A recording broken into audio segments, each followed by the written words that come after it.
এইটা একটা ভিডিও ফেসবুকে ছাড়ি।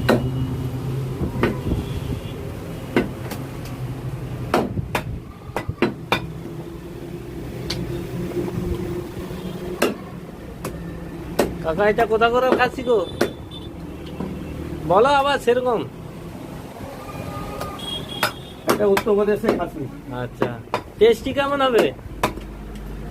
এটা রসগোল্লার মতো লাগবে। আচ্ছা, আর এক একটা খাসির ওয়েট কেমন ছিল? 15 থেকে 16 কেজি। 15 থেকে মানে কাটার পর? হ্যাঁ। আচ্ছা, খাসিগুলো দেখুন বেশ বড় বড় পাছাটা। এইটা হচ্ছে কি কি বলা যায় এটাকে? সিনার মাংস। দেখুন এটা লেগ পিস। ইয়েস। এটা লেগ পিস, এটা সিনা। লোকে কি বলেছে বলিনি। বন্ধুরা আপনারা কমেন্টে জানাবেন খাসিটা কেমন হবে।